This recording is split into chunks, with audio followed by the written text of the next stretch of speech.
Okay, dear learners, welcome to our English grammar shortcuts. Today we are going to talk about noun modifiers. Okay, మరి మీ అందరూ చూడండి, question number 25 ఎప్పటిలాగే 2 marks ఉంటాయి.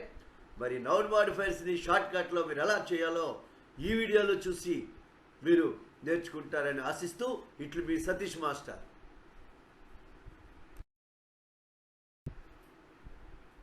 Okay dear students, ముందు noun modifiers అంటే ఏంటో చూద్దాం. నౌన్ మాడిఫైర్స్ అంటే నౌన్ మాడిఫై చేయగలిగేవి, నౌన్ మార్చగలిగేవి. అంటే ఏ వర్డ్స్ అయితే నౌన్ ముందు వచ్చి నౌన్ యొక్క దీన్ని మార్చుతాయి, క్వాలిటీని మార్చుతాయో అవే నౌన్ మాడిఫైర్స్. అందువల్లే ఇవి ఇంకేమీ కాదు, యాడ్జెక్టివ్స్. అంటే noun modifiers are nothing but adjectives. అయితే ఈ యాడ్జెక్టివ్స్ ఏంటంటే మనం నౌన్కి ముందు వీటిని చేర్స్తాము, చేర్చి నౌన్ మాడిఫై అంటే నౌన్ క్వాలిఫై చేస్తుంది అనమాట. అయితే ఒక్కొక్కసారి 2 లేదా 3 యాడ్జెక్టివ్స్ నౌన్ మాడిఫై చేయొచ్చు. అటువంటప్పుడు మనం ఏం చేయాలి? ఈ నౌన్ మాడిఫైర్స్ అంటే ఆ 2 లేదా 3 యాడ్జెక్టివ్స్ని నౌన్కి ముందు చేర్చాలి. అయితే మనం చేర్చేటప్పుడు ఆ యాడ్జెక్ట్స్ అంటే 2 ఉన్నా 2 కంటే ఎక్కువ ఉన్నా వాటిని సర్టెన్ ఆర్డర్లో ఉపయోగించాలి. ఆ ఆర్డరు లేకుండా మనకి నచ్చినట్టు వాడకూడదు. సపోజ్ చూడండి, ఒక example. I saw A red flower, it is beautiful. ఇక్కడ రెడ్, బ్యూటిఫుల్ 2 అడ్జెక్టివ్స్ ఉన్నాయి. అటువంటప్పుడు రెడ్ అనేది ముందు రాయకూడదు, బ్యూటిఫుల్ ముందు రాయాలి. అందుకే I saw a beautiful red flower అనాలి, అంతేగాని I saw A red beautiful flower అనకూడదు. అందుకని ఈ ఆర్డర్ని ఎలా పెట్టాలో తెలుసుకోవడానికి ఒక కోడ్ ఏర్పాటు చేస్తాం. ఆ కోడే నొస్సా కామ్. ఇది మన 8th క్లాస్ టెక్స్ట్ బుక్లో ఉండేదన్నమాట. ఈ ఆర్డర్ నొస్సా కామ్. ఆ నొస్సా కామ్ అంటే ఏంటో చూద్దాం.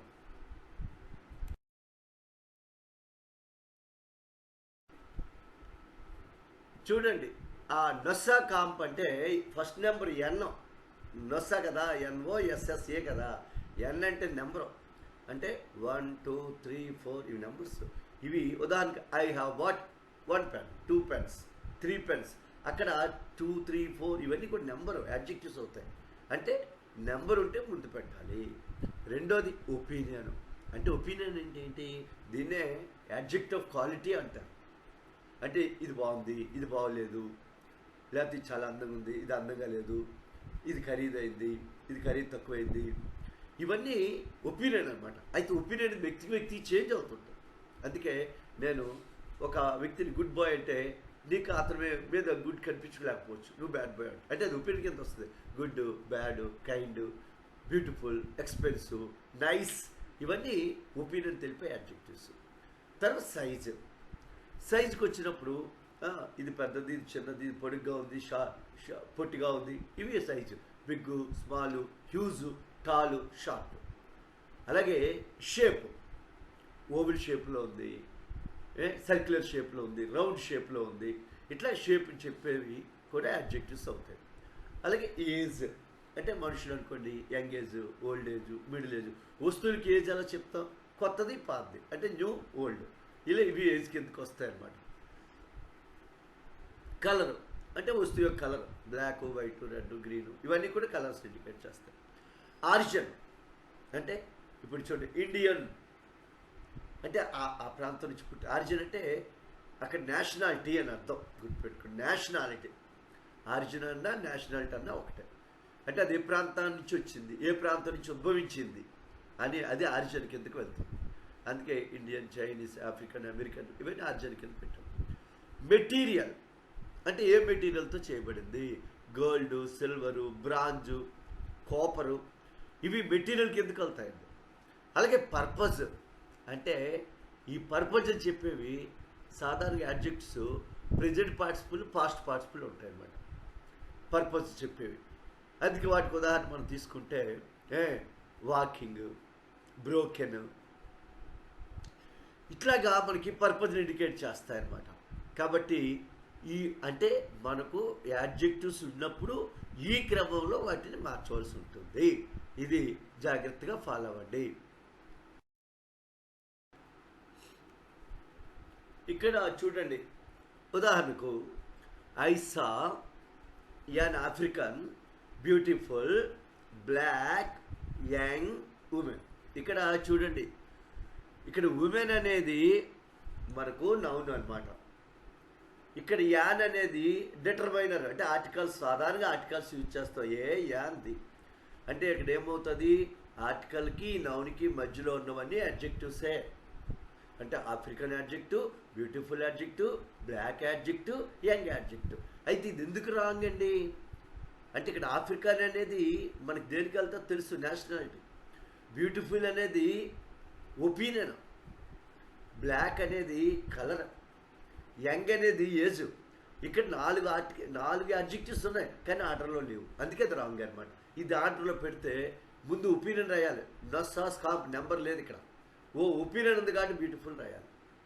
తర్వాత ఏంటి చూడండి, సేపు సైజ్ అవి లేవు ఇక్కడ, అందుకే అవి రాయలేదు. తర్వాత ఏజ్ అంటే యంగ్, అంటే ఇక్కడ నస్సా కదా, కాంప్ సి కలర్ అంటే అందుకే బ్లాక్. తర్వాత ఆరిజిన్ ఆఫ్రికన్. ఆర్డర్లో చూస్తే ఇందాక ఆఫ్రికన్ ముందు వచ్చింది కాబట్టి యాన్ ఉన్నది, ఇప్పుడు బ్యూటిఫుల్ ముందు వచ్చింది కాబట్టి ఓవెల్ సౌండ్ మారింది కాబట్టి ఏ వస్తుంది అనమాట. అది దీని కరెక్ట్ సెంటెన్స్. మరొక ఎగ్జాంపుల్ చూడండి, a white Australian fat world excellent sheep follows me. ఇక్కడ కూడా ఏ అనేది డిటర్మైనరు, షీప్ అనేది నౌను.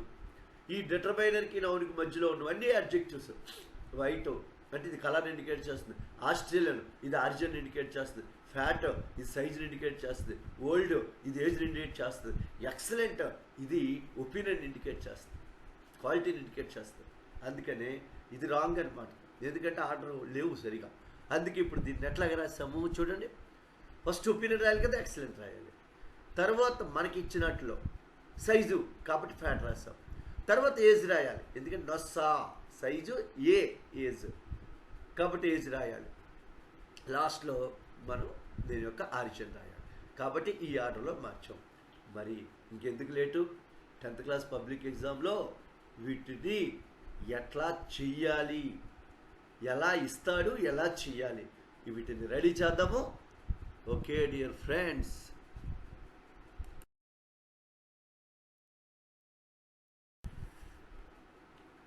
ఇక్కడ చూడండి, అంటే మనకి అసలు నౌన్ మాడిఫైర్స్ ఎట్లా ఇస్తాడు, ఎలా చెయ్యాలి. యాక్చువల్గా మనకి 2 లేదా 3 సెంటెన్సెస్ ఇస్తాడు. అంటే మొదటి సెంటెన్స్ ఇచ్చి ఫుల్ స్టాప్, రెండో సెంటెన్స్ ఇచ్చి ఫుల్ స్టాప్, మూడో సెంటెన్స్ ఇచ్చి ఫుల్ స్టాప్. అయితే ఇక్కడ మనం చూడవలసింది ఏంటంటే, first identify the noun in the end of the first sentence. అంటే ఫస్ట్ సెంటెన్స్ చివరిలో నౌన్ ఉంటుంది, దాన్ని ఐడెంటిఫై చేయాలి. వీలైతే మనం అండర్లైన్ చేసుకుందాం. అయితే అలా ఫస్ట్ సెంటెన్స్లో చివరి పదమే నౌను కాబట్టి అక్కడ ఆ నౌన్ ముందు ఆర్టికల్స్ ఉంటుంటాయి సహజంగా, ఏ కానీ యాని కానీ ది కానీ. సో ఆర్టికల్ సహాయంతో ఆర్టికల్ తర్వాత వచ్చేది కూడా నౌన్గా మీరు గుర్తించుకోండి, నౌన్ అండర్లైన్ చేయండి. ఇంకా రెండో step, identify the adjectives after be form verbs in the rest of the sentences. ఇంకా 2 సెంటెన్స్ రెస్ట్ అంటే మిగిలిన సెంటెన్స్లు అనమాట. మిగిలిన సెంటెన్స్లో 2 ఉండొచ్చు, 1 ఉండొచ్చు. అక్కడ అడ్జెక్టివ్స్ని ఐడెంటిఫై చేయాలి. అంటే మొదటి సెంటెన్స్లో నౌన్ కింద అండర్లైన్ చేయాలి, రెండో సెంటెన్స్లో అడ్జెక్టివ్స్ని. అవి ఎలా తెలుస్తాయండి, బీ ఫార్మ్ వెర్బ్స్ తీసుకోవాలి. అంటే ఈజు, ఆరు, యాము, వజు, వర్, ఇవి బీ ఫార్మ్ వెర్బ్స్. వీటి వెనకాల అడ్జెక్టివ్ ఉంటాయి రెండో సెంటెన్స్లో, మూడో సెంటెన్స్లో. వాటిని అండర్లైన్ చేయాలి. ఉదాహరణ మరి చూద్దామండి. ఇక్కడ చూడండి, 2 ఎగ్జాంపుల్స్ ఇచ్చాము. First, I bought a car, ఇది మొదటి సెంటెన్స్. ఇట్ వాజ్ న్యూ, ఇది రెండో సెంటెన్స్. ఇట్ వాజ్ బ్లూ, ఇది మూడో sentence. It is Maruti. Is was ఏదైనా పర్లేదండి. అక్కడ be form verbs was new, new car అన్న న్యూ యాడ్జెక్టివ్, బ్లూ కార్ అన్న బ్లూ యాడ్జెక్టివ్, మారుతి కార్ అంటే మారుతి యాడ్జెక్టివ్. అయితే ఇక్కడ మనకు చూడండి, మొదటి సెంటెన్స్లో చివరది అంటే కారు, ఇది నౌన్, ఓకేనా.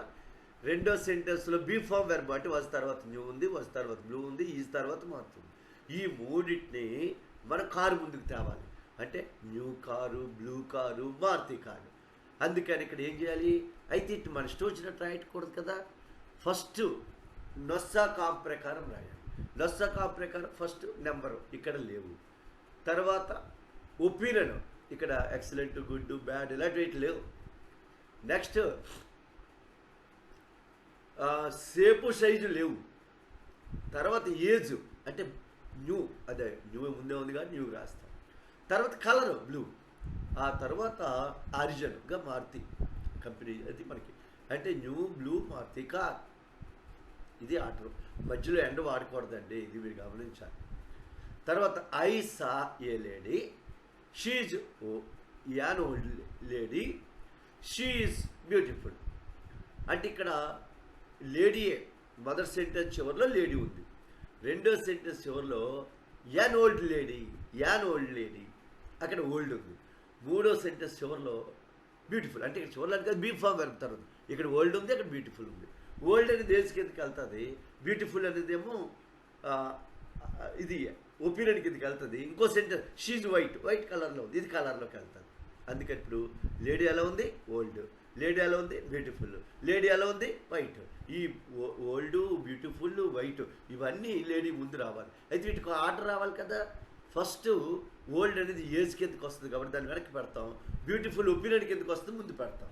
Beautiful, old, white lady. అక్కడ ఆర్టికల్ ఏ ఉంది, ఏ ఒక్కోసారి ఆన్ వస్తుంటుంది, ఓవెల్ సౌండ్ వస్తే ఆన్ వస్తుంటుంది. ఓకే డియర్ స్టూడెంట్స్, ఈ 2 స్టెప్స్ అర్థమయ్యాయి కదా. ఇంకా ఏ మోడల్ ఉంటాయో నెక్స్ట్ స్టెప్లో చూద్దాం.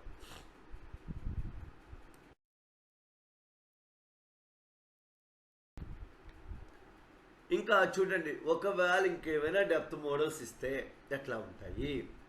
ఇక్కడ మనకి if have form plus adjective plus noun ఇలా కూడా ఇస్తుంటాడు. అంటే హ్యావ్ ఫామ్స్ అంటే హ్యావ్ కానీ, హ్యాజ్ కానీ, హ్యాడ్ కానీ ఇస్తాడమ్మా. తర్వాత వచ్చి ఇది have, has, had first case కదా. యాడ్జెక్టివ్ ఇస్తాడు, నౌన్ ఇస్తుంటాడు. అటువంటప్పుడు అంటే హ్యావ్ ఫామ్ కానీ చూడండి, యాడ్జెక్టివ్ కానీ నౌన్ కానీ ఇస్తే if have form plus adjective plus noun is given, అక్కడ ఈజ్ గివెన్ మనం గుర్తుపెట్టుకోండి. మరి అంతా రాస్తే సైజ్ తగ్గిపోద్దని రాయలేదు. అటువంటిప్పుడు ఏం చేయాలి? హ్యావ్ ఫామ్స్ ఉన్నాయి కదా, ఇవి నౌన్కి ముందు రాయకూడదు. ఇప్పుడు దాకా అడ్జెక్టివ్స్ ఉంటే వాటి నౌన్కి ముందు రాయాలన్నాం. కానీ ఇప్పుడు హ్యావ్ ఫామ్స్ ఉంటే ఈ వర్డ్స్ని, అలాగే వెర్బ్ ఫామ్స్ ఉన్నాం ఇక రెండోది అదే. వెర్బ్ ఫామ్లు ఉన్న నౌన్ వెనకాల రాయాలి. అందుకే వీటిని right having after underline noun. ఇప్పుడు దాకా నౌన్ ముందు రాయవలసింది చెప్పాం, ఇప్పుడు నౌన్ వెనకాల రాయవలసింది చెప్తున్నాం. వీటికి ఒక 2 ఉదాహరణలు చూద్దామండి.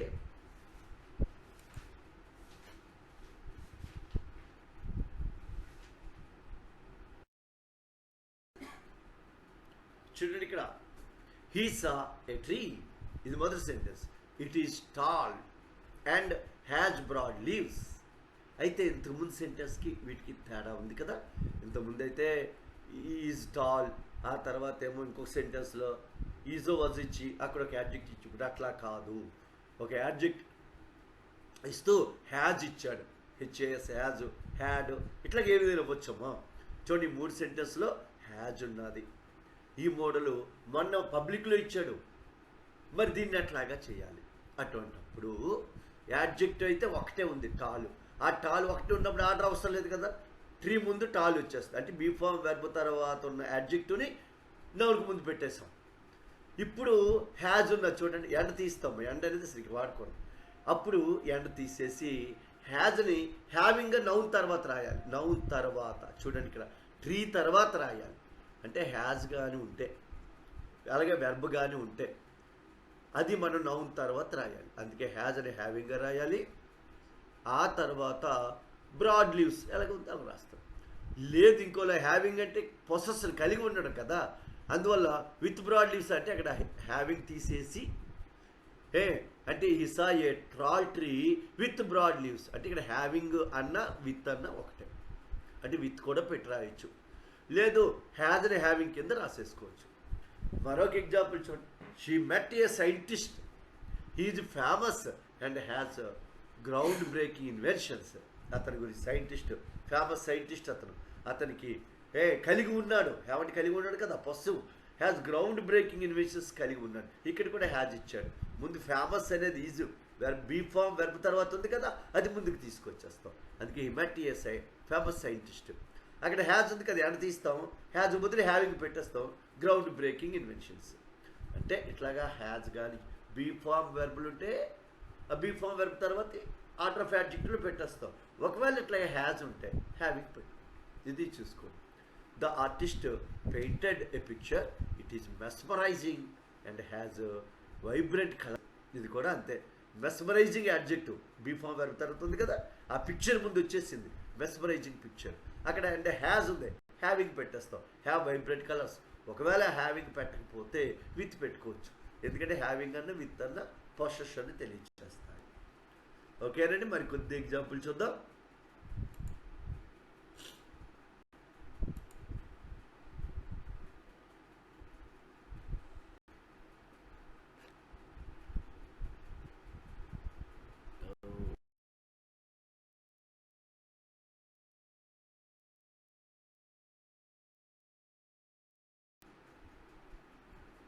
చూడండి, Mijbil walked around the room, it was filled with toys. Room filled with toys అనమాట. ఇక్కడ రూమ్ అనేది నౌన్ అండి. అయితే ఇక్కడ మనకు ఆ రూమ్ ముందు ది అనే ఆర్టికల్ వచ్చి చూడండి, దీకి రూమ్ మధ్యలో ఏ అడ్జెక్టివ్స్ లేదు. రెండో వాక్యలో వాజ్ ఫిల్డ్ అంటే ప్యాసివ్ వాయిస్లో ఉంది. ఇలాగ ఒకవేళ ప్యాసివ్ వాయిస్లో ఉంటే మనకి దీన్ని కూడా, అందుకే వెర్బ్ ఉన్నా వెనకాలే చేర్చాలి.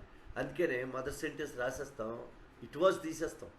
ఇట్ వాజ్ తీసి ఫిల్డ్ విత్ టాయ్స్ అంటే మిజ్బిల్ వాక్డ్ అరౌండ్ ద రూమ్ అంటే వెర్బ్ ఉన్నా హ్యావ్ ఉన్నా నౌన్ వెనకాల రాయండి దయచేసి. హ్యావ్ ఉంటే హ్యావింగ్తో రాయండి, వెర్బ్ ఉంటే బీ ఫామ్ వరకు తీసేసి ఆ వెర్బ్తో రాయండి. ఓకేనండి.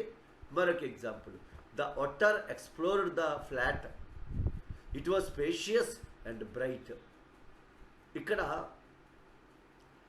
The otter explored the flat, otter ఏమో ఆ ఫ్లాట్ని ఎక్స్ప్లోర్ చేస్తుంది. ఆ ఫ్లాట్ అట్లాగుంది, స్పేషియస్ పెద్దది విశాలంగా ఉంది, బ్రైట్ కలర్ఫుల్గా ఉంది. అందువల్ల ఇక్కడ మనం ఏం చేయాలి, సబ్జెక్ట్ ఏమో లాస్ట్లో ది తర్వాత వచ్చింది ఫ్లాట్, అది నౌన్. రెండో వాక్యాలు వాజ్ తర్వాత స్పేషియస్ బ్రైట్ రెండు యాడ్జెక్టివ్సే, కానీ ఎండ వాడకూడదు ఆర్డర్ ఆఫ్ యాడ్జెక్టివ్స్ చెప్పినప్పుడు, అందుకే ఎండ తీసేస్తాం. అది స్పేషియస్ సైజ్ చెప్తుంది, బ్రైట్ ఏమో మనకు ఆల్మోస్ట్ పర్పజ్ చెప్పినట్టు లెక్క.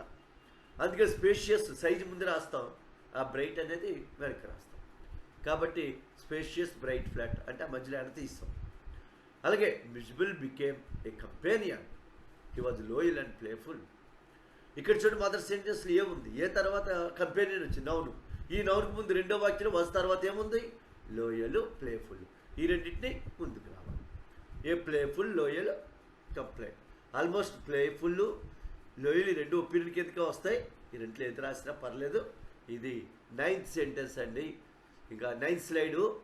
ఇప్పుడు ఇంకా 1 more స్లైడ్తో ఈ టాపిక్ మనం పూర్తి చేద్దాం.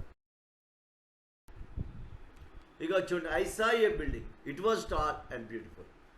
ఇక్కడ ఏ బ్యూటిఫుల్ అంటే ఇక్కడ ఏమైంది, టాల్ యాడ్జెక్టివ్ బ్యూటిఫుల్ యాడ్జెక్టివ్. అంటే టాల్ సైజు చెప్తుంది, బ్యూటిఫుల్ ఒపీనియన్ చెప్తుంది. ఒపీనియన్ ముందు రాయాలి కాబట్టి చూడండి, ఏ తర్వాత బిల్డింగ్ మదర్ సెంటెన్స్ చివరిలో నౌన్ ఉంది బిల్డింగ్, దాని ముందు టాలు బ్యూటిఫుల్ ఆర్డర్లో రాయాలి. అందుకే బ్యూటిఫుల్ ముందుకు రాసి టాల్ వెనక్కి రాస్తాం. అలాగే she bought a dress, it was simple and elegant. ఇది కూడా అంతే, she bought a dress, she bought a dress, dress ముందు ఏ డ్రెస్ అది సింపుల్గా ఉంది ఎలిగెంట్గా ఉంది. అందుకే సింపుల్ ఎలిగెంట్, ఎలిగెంట్ అనేది ఒపీనియన్ కిందగా తీసుకోండి. ఒకవేళ ఎలిగెంట్ ముందుకు రాస్తే ఇలా రాస్తున్నాం, యాన్ ఎలిగెంట్ తర్వాత సింపుల్. ఎండ్ అనేది మరి యూజ్ చేయొద్దండి. లాస్ట్ సెంటెన్స్ చూడండి, we met A girl, she was hard working and polite. అంటే అమ్మాయి హార్డ్ వర్కింగ్ పొలైట్. ఈ రెండు మనకి ఏంటంటే ఒపీనియన్ కిందకే వస్తాయి కాబట్టి ఏది ముందు రాసినా పర్లేదు. వీ మెట్ గర్ల్ ముందు హార్డ్ వర్కింగ్ పొలైట్ చేర్చాలంటే రెండో వాక్యలో బీ ఫామ్ వెర్బ్ తర్వాత ఉన్నవి ముందు వాక్యంలో ఏ తర్వాత ఉన్నవానికి ముందు చేర్చాలండి. ఇవన్నీ మన 100 days యాక్షన్ ప్లాన్లోనివే. మరి మీరందరూ కూడా ఈ టాపిక్ని ఈజీగా అర్థం చేసుకున్నారు అని అంటూ Thank you once again. Thank you for all. Okay, dear learners, my special thank to everyone who is following the channel. Thank you very much. Thank you.